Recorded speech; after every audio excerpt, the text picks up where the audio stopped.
And I said to that person, that is not feasible. Because, you know, you've done all these things to get yourself ready.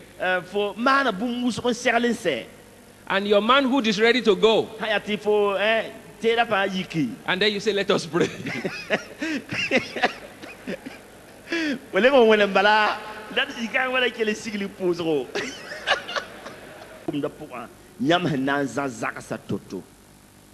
God has placed you as under shepherds over people.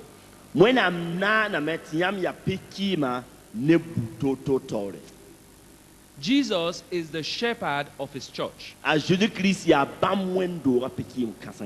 You are not the shepherd.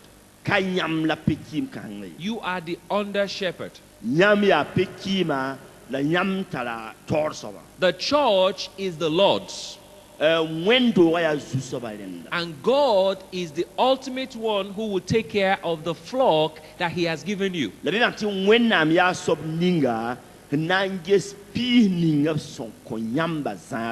See, when I started full-time ministry about 9 years ago,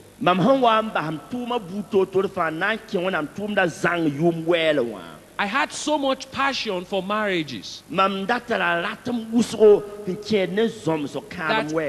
anytime somebody called me that their marriage is in problem, I will rush there. And I realized that they were using me to put out their fire.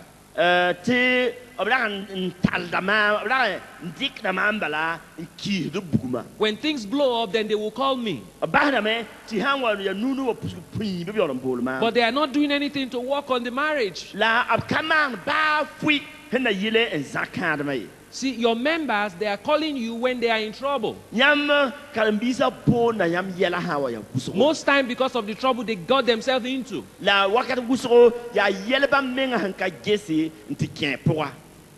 Don't run helter-skelter for them. You just make sure you made a provision. Tell them, this is 2 a.m. I will see you at 7 a.m. Tell them, except it is an emergency. Tell them I'm having dinner with my wife, then I will come.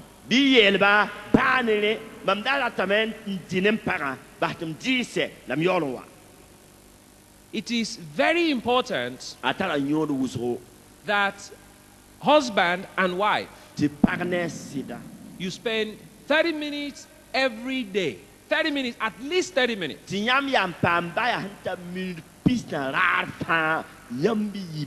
Sit down with each other and say, how was your day? Don't advise the other person. Just listen. Oh, my day went very well. This is how my day went.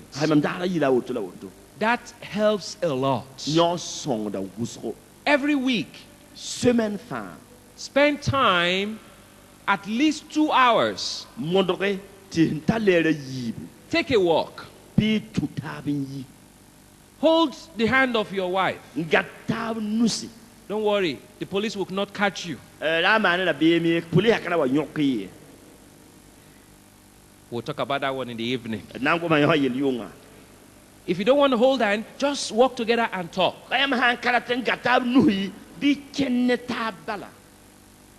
This is one thing that I thank God for, that God has given me the grace to do. Every 3 months, I take my wife, we go to a hotel.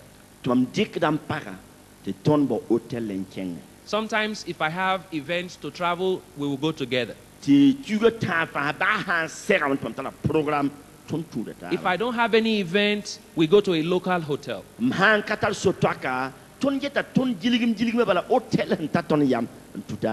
Sometimes it's not for sex. It is just to get away from everything. I turn off the cell phone. Well, she cannot turn off her cell phone because she's a doctor.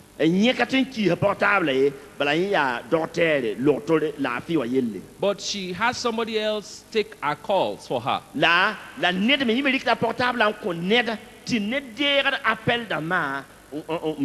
And we spend at least 48 hours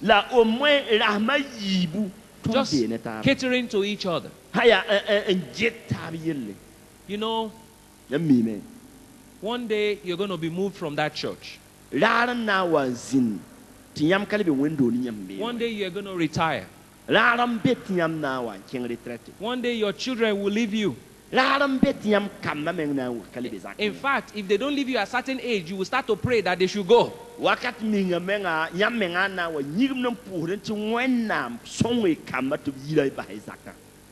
If you don't know your spouse very well, it is not going to be an easy time after everybody has gone.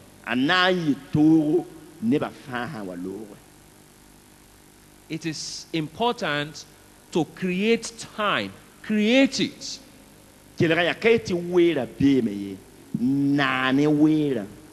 In 2007, I was speaking to a pastor's conference like this. But it was in America. I don't know if you've heard about Redeemed Church. They have about 350 churches in America. So the pastors and their wives, they came together in a hotel. They had me talk to them. The person who is the head of their North America, both America and Canada,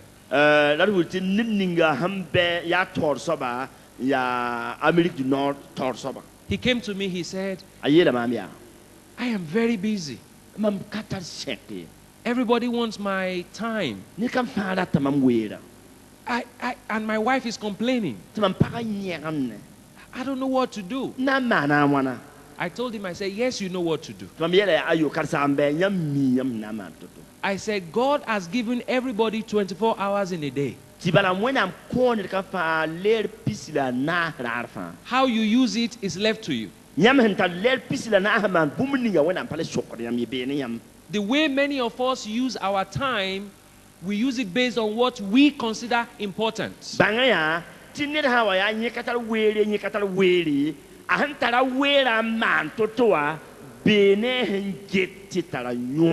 What we consider important, we will do.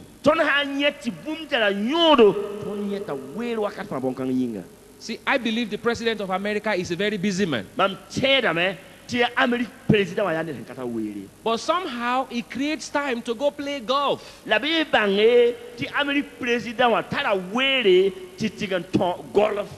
Golf must be very important to him. So I told this man, I said, you tell your secretary, from this time to this time, don't put anything on my calendar. So we agreed. I gave him some ideas. He agreed. He called me 1 year later. He said, you will not be